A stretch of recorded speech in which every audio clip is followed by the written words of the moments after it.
enfermedad en particular, ¿no?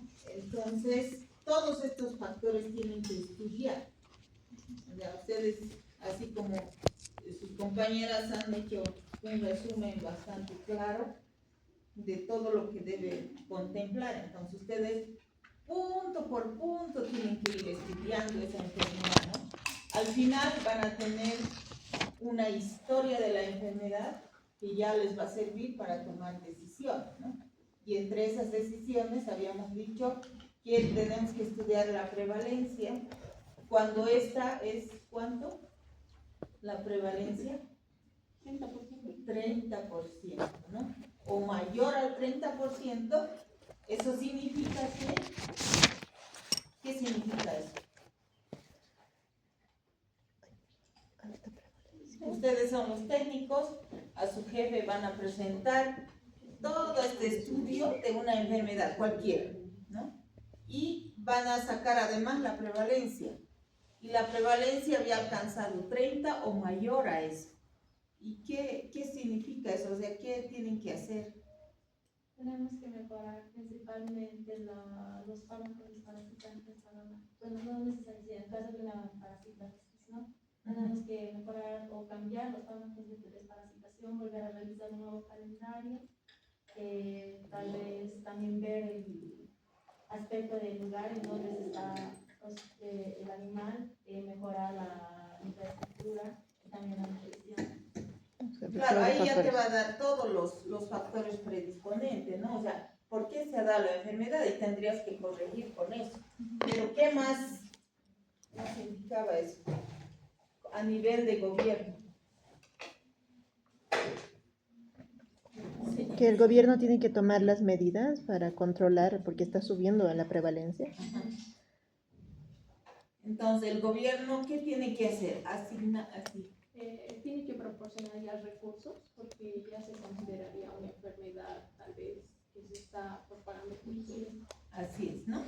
Entonces, esa es la responsabilidad. O sea, ustedes llegan hasta eso.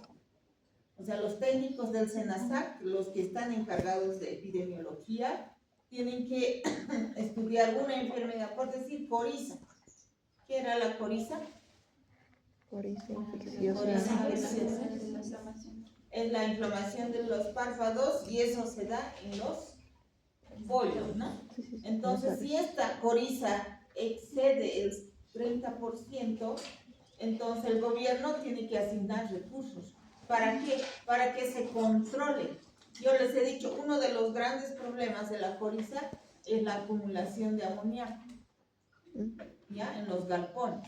Entonces me imagino que el gobierno tendría que dar algún proyecto que vaya a facilitar, por ejemplo, las camas, porque el productor dice, yo no tengo plata, además no hay disponibilidad de cama, entonces yo agarro, ya está bien, ahí nomás, gracias, entonces agarra sobre eso mismo hecha. O sea, tiene ya la cama, ¿no? Ya ha vendido los pollos. Va a volver a criar pollos y vuelve a colocar sobre esa misma cama. Entonces, de ese modo se va acumulando y el amoníaco y obviamente el problema desemboca en eso, ¿no? En la coriza. Entonces, si el gobierno quiere apoyar a este sector avícola, entonces tendría que el mayor problema es el amoníaco. Entonces, bueno, decir ya, voy a apoyar con un proyecto que va a ir mejorando las capas. Listo, ¿no? Entonces, de ese modo se va a controlar, digamos, el problema de esos factores. Por eso, esto bien tienen que estudiar, ¿no? Ya, yo para que no digan en el examen por ahí otra cosa pregunto, y esto va a entrar al examen.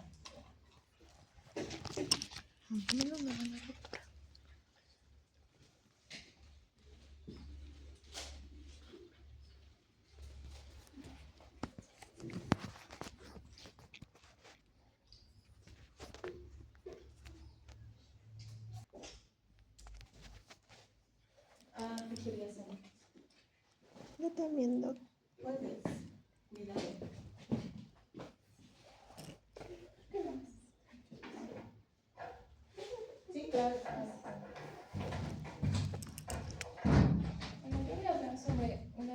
en específico de los factores predisponentes del ambiente. Voy a hablar sobre anemia infecciosa equina, que es causada por rotaviridae del lentivirus. Y bueno, sus factores predisponentes del ambiente serían, en primer lugar, el clima, que sería un predisponente, un clima cálido, porque eso favorece a la reproducción de mosquitos o moscas. Antes, perdón, ¿qué tomamos en cuenta en clima? O sea, ¿qué factores? Uno, la temperatura. Sí, Después, temperatura, precipitación, ya, altura. no tanto. Tal vez tiene agua estancada. Ya, entonces factores del clima son 5, digamos. ¿Ya? La temperatura, la precipitación, la humedad, los vientos y la nubosidad, las nubes. Y nubes. Todos esos son factores del clima. Entonces, todos ellos ayudan, digamos, a la enfermedad. Bueno, igual en el número 2 puse alta población de vectores, porque esta enfermedad depende en gran parte de, bueno, los mosquitos que les dije, que se llaman tábanos y Staphylococcus calcitrans. También sí o sí tiene que ser una zona endémica, tiene que tener presencia de la enfermedad en la zona. Y número 4, alta densidad de animales. Eso es, bueno, para que puedan contagiarse y que los mosquitos puedan causar la enfermedad, se necesita que haya alta densidad de animales. Y el manejo sanitario del paciente, que no estén vacunados o que se haga su transporte sin haber hecho una prueba de que tengan presencia de la enfermedad.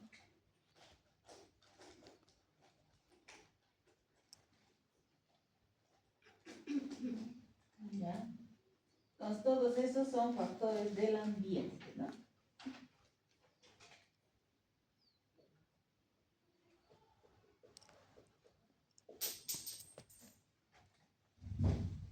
En el caso de los tábanos, ¿cualquier especie será de tábanos o hay alguna específica? No sé. Yo solo encontré que los tenemos en una distinta. Muy bien. Porque hay varias especies de tábanos, ¿no? ¿Conocen los tábanos? No, ¿No les ha picado un tábano hasta ahora? gracias a Dios. Bueno, no les va a transmitir la enfermedad, pero sí, los tábanos pertenecen también a los dípteros, a ese grupo. O sea, estos insectos, los dípteros, la mayoría son vectores, ¿no? Tanto vectores mecánicos, vectores biológicos. En realidad son los peores, ¿no? Las moscas también están en ese grupo de los dípteros.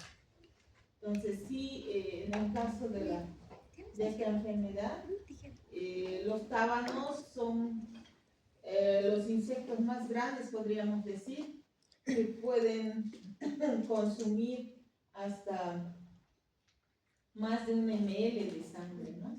Son grandes. Entonces hay varias especies de estos tábanos. Los más grandes son los vectores. Dice que lo contagia de 4 tábanos. El Fusicostatus, Fusiformis, Lineola e Infortuna. Bueno, no, yo no los conozco a todos, pero solo conozco 2 que son bien puntuales en cuanto a tamaño y colores. Los grandes, por ejemplo, son la distribución es más amplia, pero hay en menor número, ¿no? Pero los pequeños, que no sé cuál de ellos será, estos, por ejemplo, son pequeñitos, pero son en gran número y la picazón que hacen es amplia, ¿no? Bien, entonces ya tenemos también factores de la gente y así sucesivamente vamos a ir viendo algunos. Sí, Sí, antes puedo igual exponer Sí, sí, sobre el factor del hospedero, pero en mastitis. Bueno, ya hemos visto, pero adelante. Ya, complementando, ¿no? Lo que la compañera nos dijo sobre raza, especie, edad, género, en mastitis puede afectar igual lo que es la edad avanzada, si es multípara o si tuvo varios partos o su sistema inmune débil. También afecta lo que es la etapa de lactancia, que ya sea al inicio o al final.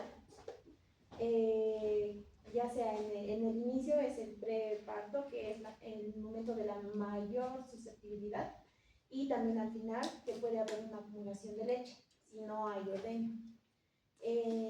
También puede afectar lo que son las lesiones en los pezones, que pueden ser grietas o heridas.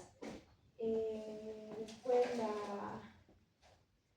la mala confirmación de la ubre y el estrés, ya sea nutricional, técnico o el mal manejo, pero eso ya llegaría a ser en X ambiente, no tanto lo que es parte del animal. Eso sería lo que... Hablando de eso, estamos haciendo gracias. Estamos haciendo el tratamiento. No hemos tenido como tal la oportunidad de entrar a Choquenaira, pero queremos hacerlo en esto que vamos a tener libre la semana de aniversario. Claro, o sea, con la compañera con la que estamos haciendo el artículo sobre la mastitis. Ya. Sí, por favor, eso no hay que descuidarse porque es un compromiso y además como que queremos, ¿no? Ver qué funciona o qué no, digamos, ¿no? Eso, Doc, sería si nos podría mandar el nombre del pomo.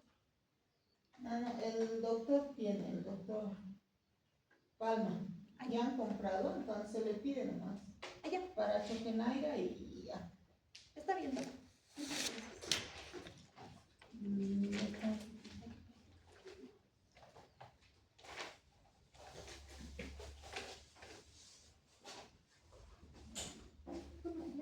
Sí, quería. ¿Puedo pasar, Doc?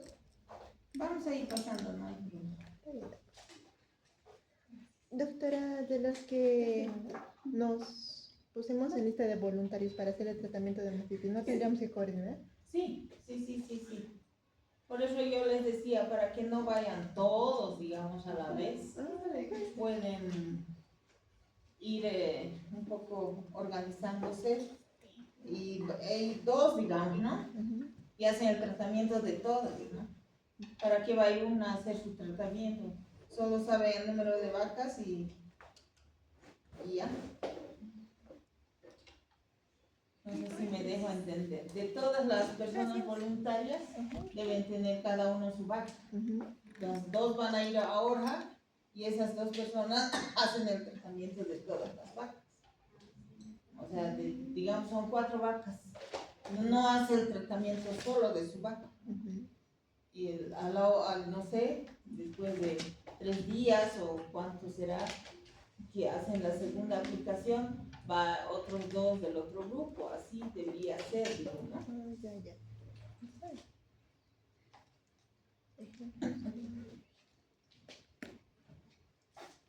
Bien, entonces ya para ir concluyendo este capítulo,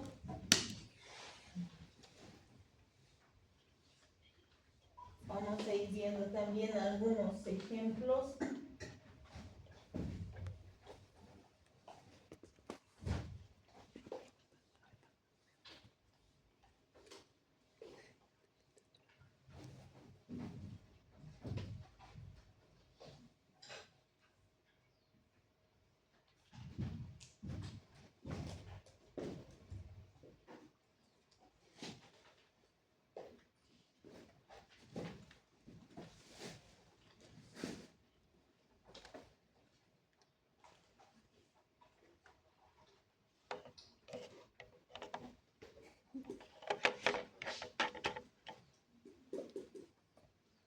Bien, vamos a continuar con estos ejemplos y no sé si vamos a ir a algún grupo a Zapecho para la feria, o por lo menos van a ir con alguna materia. Con su Ahora materia. no nos comentaron nada. Ya, de todas formas, sí, con seguridad sé que alguien siempre va a ir. ¿Ya? Y quisiéramos un poco trabajar el tema de leishmaniasis para ver el tema de incidencia, ¿no? O sea, todo este conjunto. Sabemos muy bien que la leishmaniasis es una enfermedad causada por un protozoario. A diferencia de los protozoarios que casi normalmente conocemos, en su mayoría tienen transmisión directa, ¿no? Pero en este caso sí tiene intermediario, ¿no? Este de la leishmania. Y que este protozoario afecta tanto a diferentes animales, ¿no? Incluyendo el hombre. Entonces, para ello necesitamos siempre de un reservorio, necesitamos de un vector, pero en este caso biológico, ¿ya? Y el susceptible, ¿no? Ahí tenemos una lista, bueno, aunque ya lo hemos visto con anterioridad, pero este es para hacer un trabajo en Zapecho. Ahí tenemos distintas leishmanias, distintas especies, la misma que provocan también diferentes lesiones, ¿no?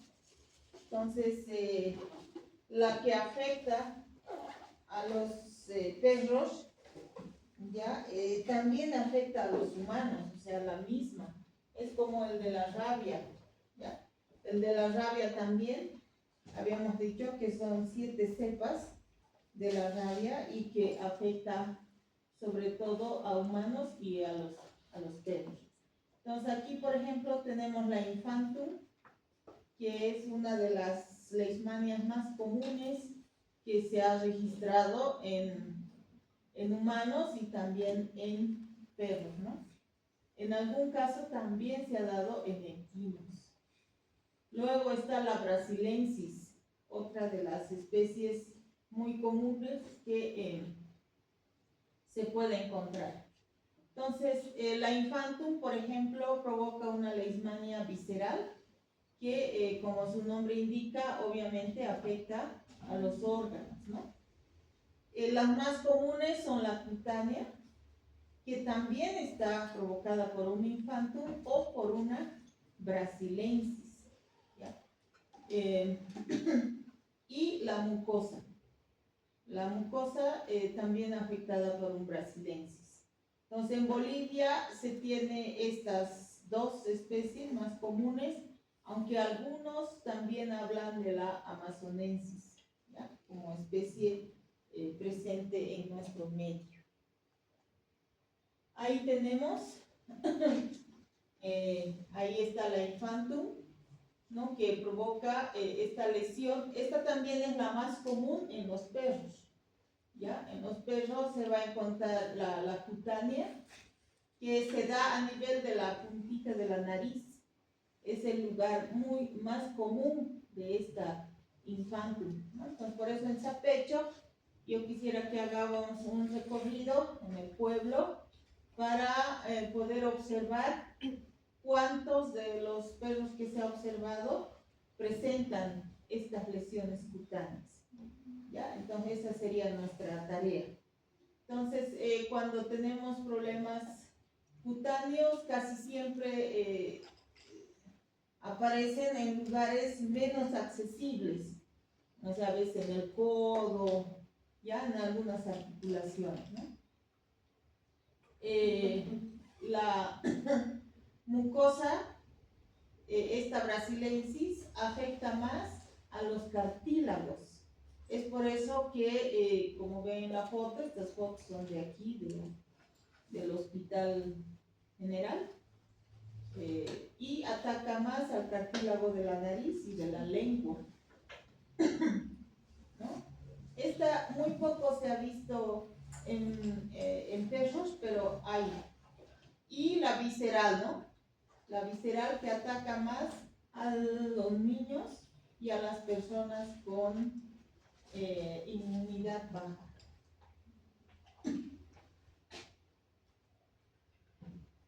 Entonces, los factores de la gente, como bien lo han dicho hace un momento, esta normalmente tiene vacuolas, ¿ya? Que están compuestas, bueno, de diferentes proteínas, ¿ya? Entonces hay, por ejemplo, las proteasas, que son enzimas que van a degradar la pared celular, ¿no? Ya dijimos eso con la finalidad de ingresar a la célula y multiplicar, ¿no? Entonces, tomando en cuenta esta lista que nos dio su compañera, ¿en cuál de estas estaría incluyendo estas proteasas? Patogenicidad. ¿Cuál sería?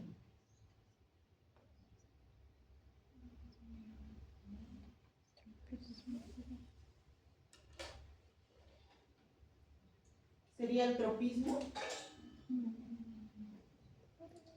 Porque lo que va a hacer las proteasas es destruir la pared celular, ¿no? De ese modo va a poder ingresar a las células, ¿no? Entonces, más podríamos hablar del tropismo y también de la patogenicidad, ¿no? Entonces, tiene todas, tiene histonas, tiene ATPasas, tiene varias proteínas y varias enzimas que van a provocar una alteración de la célula para poder ingresar, ¿no? Por ejemplo, en esta fotito, ¿cuál de las tres será?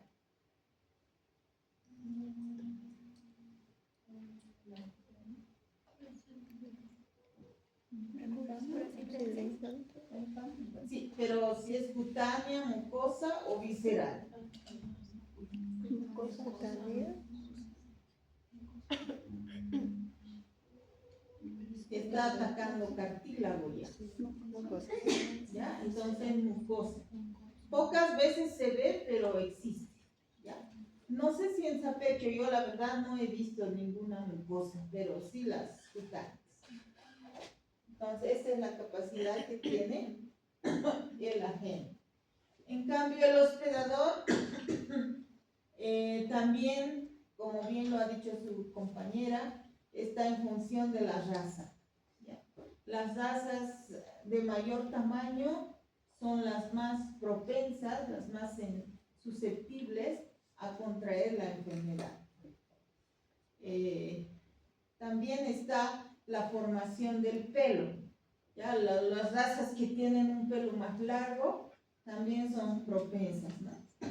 Yo quisiera que estos datos, por ejemplo, se pueda corroborar, ¿no? En Sapecho, hacer un listado de aquellos animales positivos, ¿ya? Y poder describir si efectivamente es como menciona la teoría, ¿no? O sea, si el que es positivo es raza grande, si tiene el pelo más largo, eso habría que revisar.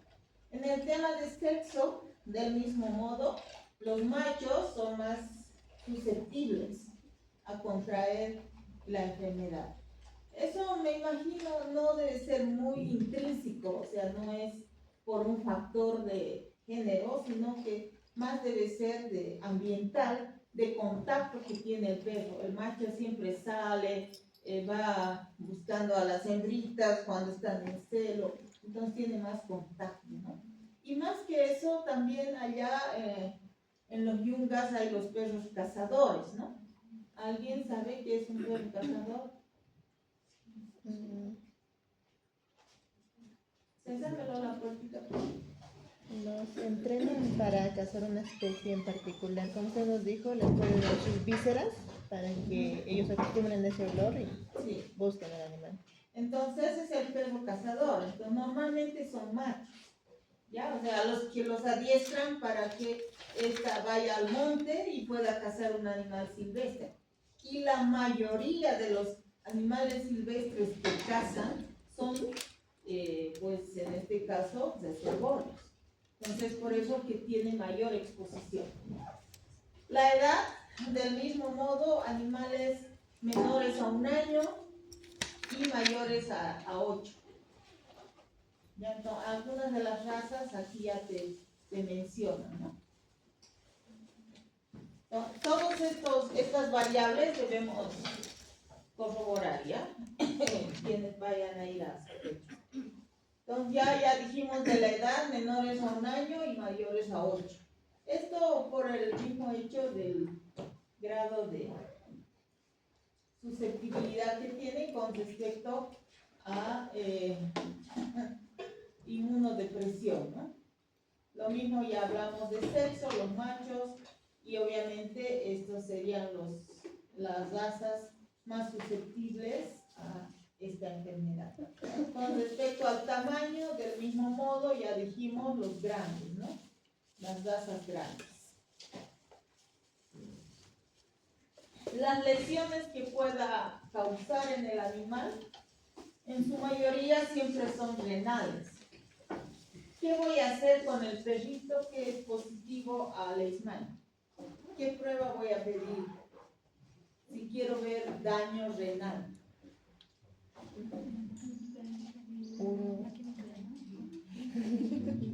¿Ah?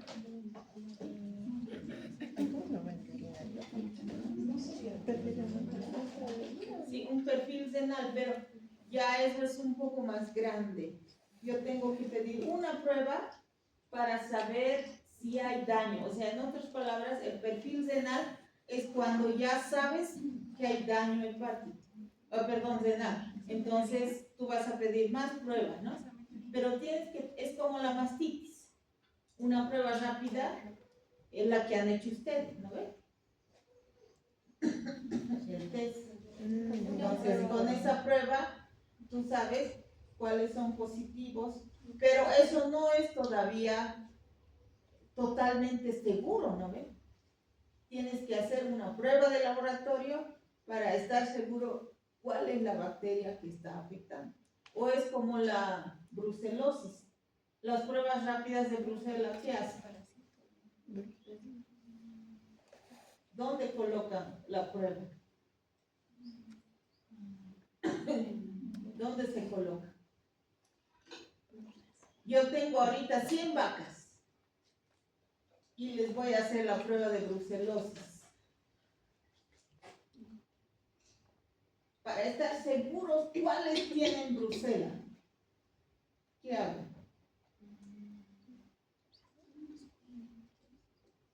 De las 100 vacas yo voy a sacar mi tamaño de la muestra, no se olviden eso. Digamos, de las 100 me va a sacar 40 vacas. A 40 vacas yo le voy a aplicar, ¿ya?, la prueba rápida, que hay en diferentes fábricas, ¿no? Entonces una se aplica a nivel del cuello, ¿ya? Entonces es el reactivo. Entonces cuando da positivo reacciona, ¿no? Entonces a ese animal, de las 40 que yo he aplicado, por ahí han reaccionado 7. Solo a las 7 yo voy a hacer la prueba de ELISA o PCR para estar segura que ese animal sí tiene brucela. No sé si me dejo entender. Es así como se hacen las muestras. No se haga, imagínense, cada muestra te sale $50 mínimo. Si yo a las 40 vacas tengo que sacar para hacer la prueba de ELISA, voy a gastar una millonada. Entonces no es así. A las 40 hacemos la prueba rápida. La prueba rápida, creo el reactivo cuesta 200 bolivianos, digamos. Creo que es la raza de venada. Creo que sí, ¿no? Entonces, esa aplicas. Cuando hay reacción, entonces esas ya son sospechosas. No podemos decir que son positivas a brucela, son sospechosas. 40, 7 dieron sospechosas. Entonces yo voy a sacar solo de esas 7 y voy a hacer estas pruebas ya de identificación de la bacteria, ¿no? Entonces, cuando voy a buscar un daño renal, es lo mismo. Yo voy a hacer solo una creatinina, ¿ya? Una creatinina. Si la creatinina me sale, bueno, no sé, no recuerdo en los perros, pero en los humanos es mayor a 1 miligramo por decilitro. Entonces, si me sale mayor a 1 miligramo por decilitro de creatinina, entonces ese perro tiene problemas renales. Y ahí de 100 yo voy a pedir todas las otras pruebas, el perfil renal. Porque yo no puedo pedir de entrada, ¿por qué? Porque es caro. ¿No ven? O sea, los veterinarios debemos ser conscientes y bastante éticos. ¿Ya? Yo sé que en muchas veterinarias agarran y dicen, ¿cuál creatinina? Yo le voy a pedir todo el perfil renal de una. Y el dueño del paciente tiene que gastar, no sé, 800 bolivianos, todo por hacer todo el perfil. Pero si fuéramos éticos, nosotros solo pedimos primero creatinina. Si esta está por encima de 1 miligramo por decilitro, entonces pido perfil. Sí o sí. ¿Ya? Entonces, eso por favor tomen en cuenta. Entonces, si hay un perrito que tiene leishmaniasis, pidan creatinina y después perfil renal si amerita. Hay lesiones en la piel, principalmente es en la punta de la nariz, ¿no? Las lesiones más comunes. Pero también se puede dar en el dorso del animal. Lesiones oculares, del mismo modo, sobre todo los albinos tienen muchos problemas oculares cuando tienen la leishmania. Articulares, lesiones articulares. Eso es provocado por las 3 leishmanias. Y el crecimiento excesivo de las uñas. Ahora, ese crecimiento excesivo de las uñas puede ser por otros factores también. Entre ellos, por ejemplo, está la deficiencia nutricional. ¿Ya? Cuando los animales tienen deficiencias, también va creciendo las uñas. Pero eso va acompañado de la pérdida de pelo. ¿Ya? O sea, cuando es nutricional. Cuando es leishmaniasis no hay pérdida de pelo. Entonces, ese diagnóstico diferencial también hay que hacer. Esas son las principales lesiones que podemos encontrar. Del ambiente. Del ambiente está el tema del reservorio, ¿no? Como les decía, el animal de fauna silvestre más cazado, así diríamos, para el consumo humano es el jochi. Este es un jochi pintado. ¿Ya? Entonces, es por eso que los machos, les decía, son más susceptibles a la parasitosis, ¿no? Después está el flebótomo. Este es interesante conocer porque el tamaño es bastante pequeño, 1 a 4 milímetros nomás mide esto, menos de medio centímetro, ¿no? Característica es la forma de sus alas, es en ventilabial, ¿ya? Y además tienen vellosidades, ¿ya? Sus alas. Y él casi no hace vuelo, es un zancudo también, ¿no? Pero va haciendo saltitos, ¿ya? Entonces, de ese modo puedes identificar de quién se trata. Entonces, eso es lo que indica acá, ¿no? Y obviamente, ¿no? Va a picar este flebótomo, va a picar al jochi y en el vector biológico va a pasar una etapa y recién va a poder picar al hospedero. Este mosquito tiene una característica, es crepuscular. ¿Qué es crepuscular?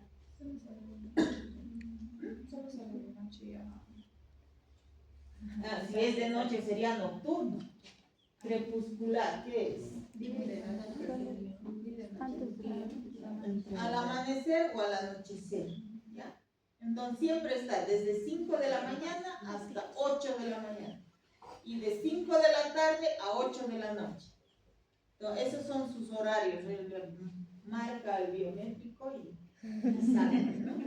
Pero más o menos en esas horas, bueno, hay que cuidar, ¿no? De los perritos también, que no se expongan a las picaduras.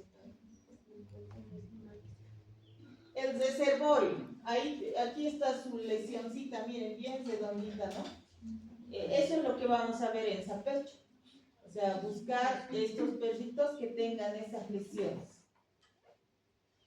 El perro, cuando se sana, deja, o sea, ya no es hospedero, sino se convierte en reservorio. Porque el reservorio, ¿quién es? ¿A quiénes se dice reservorio? Al que tiene el agente causal, pero no manifiesta la enfermedad, ¿no? Entonces, todos estos son reservorios. Estos son los principales reservorios. Aquí está el perezoso, es otro de los principales reservorios de leishmaniasis. Después está el hochi, el tejón, entre otras, ¿no? También es importante hablar del clima. Ahí estamos viendo una temperatura que oscila entre 34 y 38, una precipitación y una humedad alrededor del o mayor al 70%. El microclima, bueno, ya son suelos húmedos. Esto es importante, tiene que haber poca luz, ¿no? Y mayor cantidad de detritus, o sea, vale decir abono, ¿no? Fertilizantes.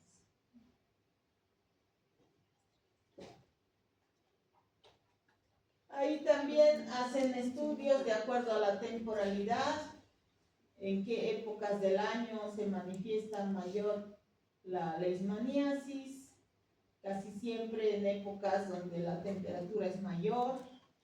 Y estos son los departamentos endémicos de esta enfermedad.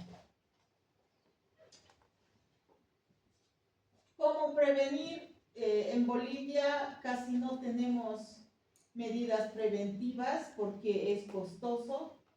Ahora nomás sería evitar exponer a los perros, como se dice, cazadores, por ejemplo, evitar que en ese tiempo haya presencia, bueno, de los mosquitos, ¿no? Sobre todo, como en cada caso nos dicen evitar el agua, ¿no? El agua de lluvia, nos dicen, ¿no? Para la chikungunya, ¿no? Hay que botar el agua, ¿no?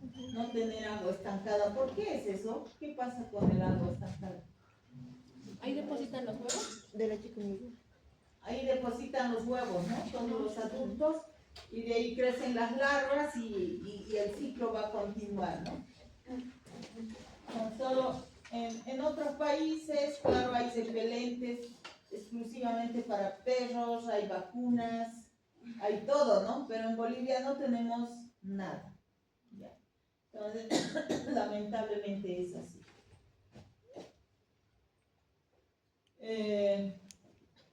Ahí están los repelentes en spray.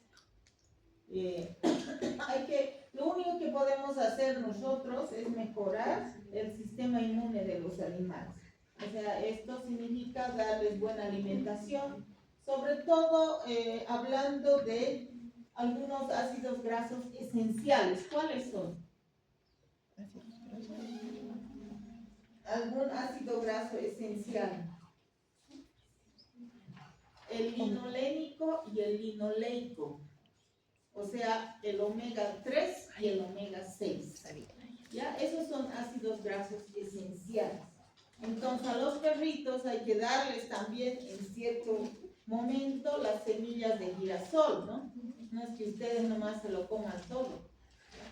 Pero no le vas a dar semilla de girasol, él no va a comer, ¿no ve? Pero sí puedes darle en otro tipo de alimentos o en sus croquetas, no sé. Pero tiene que incluir el omega 3 y el omega 6. ¿Ya? Ahora, está en todas las semillas, ¿no? Los omegas, pero también podemos encontrar en algunas verduras. ¿Cuál tiene omega?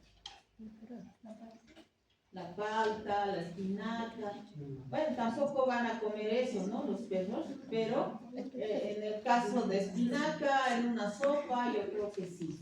¿Ya? Entonces hay que ver cosas. Yo recuerdo que una de las estudiantes había tenido sus loros, ¿ya? Y ella siempre decía que tenía mucho problema de pérdida de pelo de sus perros. Ella era quien recolectaba muchos perros de la calle. Entonces a sus loros les daba las semillas y ellos ya se cansaban seguramente y lo hacían caer. Y el perro se había acostumbrado a comer las semillas de girasol, ¿no? Y con el tiempo, sin que ella haya hecho nada en favor de sus perros, ya no botaban pelo, ¿no? Entonces eso es gracias al omega que los loros le disponían a los perritos, ¿no? Entonces, eso hay que tener cuidado. Pero si ustedes los bañan a los perros a la semana 2 veces, ni con omega ni sin omega, igualito van a tener problemas, ¿no? Entonces al perro no se baña cada mes, ¿no? Al perro pueden bañar quizás, no sé, cada 3 meses, pero no bañarle seguido porque le están extrayendo todos sus líquidos protectores de la piel, ¿no? Bien, entonces las vacunas también que pueden ser utilizadas. El tratamiento obviamente es a base de glucantine, que es más o menos como una quimioterapia, ¿no? Y tiene que, al igual que en los humanos, tiene que hacer una sesión de más o menos 30 días. Y cada inyección debe estar costando unos 600 bolivianos, ¿no?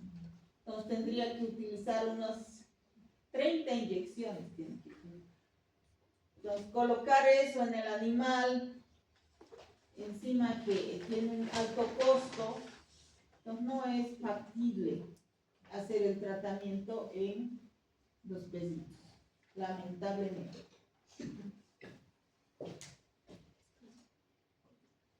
Ahí hay estas publicaciones que ya también les mostré, todas ellas hablan de diferentes formas de leishmaniasis. Y para ir terminando, otro ejemplo podríamos ver con el caso de los parásitos en los equinos, ¿no? Ahí tenemos uno de los más comunes, este nemátodo, que es el Oxyurus equi, ya que ataca a todo el grupo de equinos y seguramente el grupo va a trabajar en ella. En el caso de la gente, por ejemplo, esta forma terminal que tienen ya les ayuda muchísimo a desplazarse. ¿Ustedes saben dónde deja los huevos? ¿Dónde deja este parásito los huevos?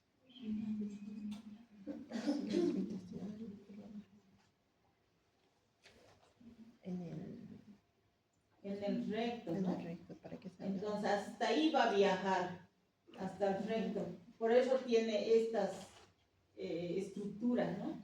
Y eso lo hace durante la mañana y ahí deja los huevos.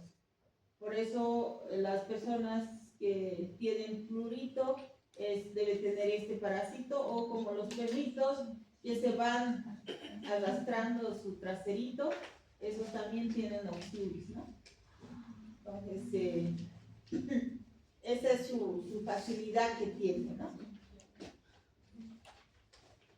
Bueno, el ciclo es más directo, entonces es una enfermedad que fácilmente se puede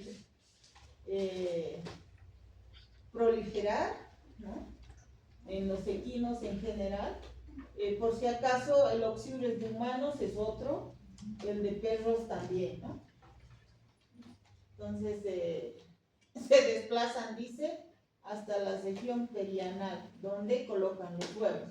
Por eso es que las muestras se deben extraer siempre durante la mañana, ¿no?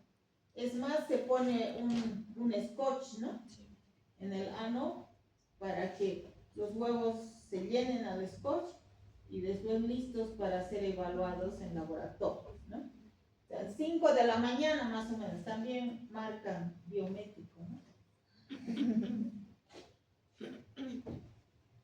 Estos necesitan de una temperatura adecuada para el desarrollo de estos nemátodos, una humedad también del 32% y la velocidad de vientos, ¿no? Así como la precipitación. ¿Quiénes son los animales susceptibles? Son aquellos que tienen un estrés nutricional, son los primeros. Entonces, cuando hay mala alimentación en los equinos, es donde van a tener problemas de oxiuris. Es por eso que ustedes en el curso van a aprender qué tipo de alimentación debes decidir, en qué cantidad y qué composición proteica.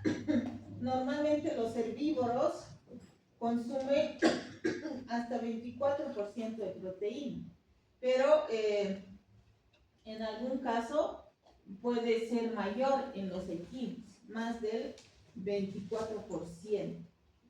Entonces eso hay que considerar, ¿no? El tema nutricional. El estrés fisiológico que se da, por ejemplo, en algunos casos cuando están en celo, las yeguas, también va a haber el estrés fisiológico, el estrés físico, cuando estos tienen una función, ¿no?, que cumplir, y el estrés psicológico. Entonces, en la mayoría de estos casos, entonces vamos a encontrar esta susceptibilidad a oxiuris. Es por eso que la María Galindo ha cesado de quimioterapia, ¿no? Porque miren, estaba así este animalito. Entonces ese es nuestro reto, porque tienen creo otro que está más o menos así. ¿Cuál sería la respuesta? ¿Qué harían ustedes? ¿Qué solución le darían?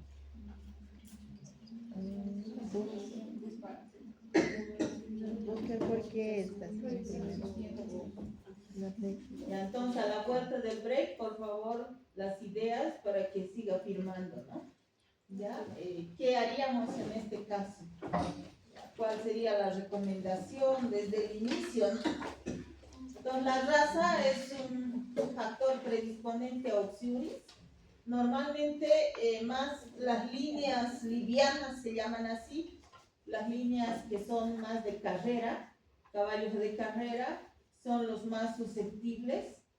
En cuanto a la edad, ya sabemos, los jóvenes y los animales mayores. Las enfermedades, aquellos que están con una segunda enfermedad, y la parte nutricional, ¿no? Entonces, todos estos son factores predisponentes tanto del ambiente como del hospedero. Bien, entonces a la vuelta del break, por favor, algunas sugerencias de cómo evitaríamos, ¿no?,